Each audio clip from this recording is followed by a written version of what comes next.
पहली नजर में तुमने उसे पसंद कर लिया और उसने तुम्हें, और इस लव एट फर्स्ट साइट को तुम मोहब्बत कह रहे हो, तो हो सकता है तुम गलत हो। क्योंकि यार पहली नजर में तो हमें एंटीक चीजें भी पसंद आ जाती है, पर हम उसे घर में रखते हैं दिखावे के लिए। बस क्योंकि देर रात तक तुम दोनों ढेर सारी बातें करते हो और इसे तुम मोहब्बत समझते हो, तो हो सकता है तुम गलत हो।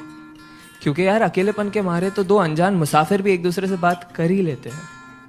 अरे अगर किसी लड़की को देख के वो तुम्हारा हाथ पकड़ लेती है और किसी लड़के को देख के तुम उसका, और इस क्यूट जेलेसी को तुम मोहब्बत कह रहे हो, तो हो सकता है तुम गलत हो।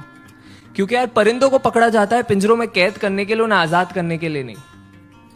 बस क्योंकि अब तुम दोनों एक दूसरे की बातों को समझ पा रहे हो और इसे तुम मोहब्बत कहते हो, तो हो सकता है तुम गलत हो। क्योंकि याद रखो, दो भूखे भिखारी भी एक दूसरे की भूख समझ सकते हैं पर मिटा नहीं सकते।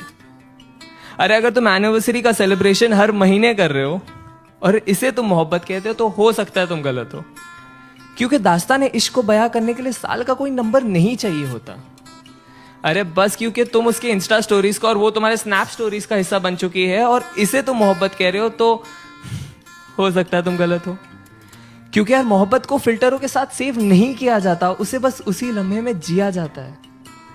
हाँ लेकिन अगर जिस्मों में उलझने से पहले तुम उसकी जुल्फों में उलझना चाहते हो, अगर वो बेखौफ अपना बचपना तुम्हारे सामने जाया कर देती है, अगर उसके कपड़ों के बेपर्दा होने से पहले तुम अपने सारे राज उसके सामने खोल दिए और उसने भी अपने सारे डर का जिक्र तुम्हारे सामने कर दिया है, अगर उसका हर आंसू तुम्हारे ही कमीज पे बहता हो और तुम्हारे मुस्कान की वजह उसकी नादानियां ही हो, तो शायद नहीं यार यही प्यार है। और अगर ये प्यार तुम्हें मिल गया है तो इसे पकड़ लो, जकड़ लो, गले लगा लो और जहां मौका मिले बस इसे कहते रहो कि तुम इससे कितना प्यार करते हो।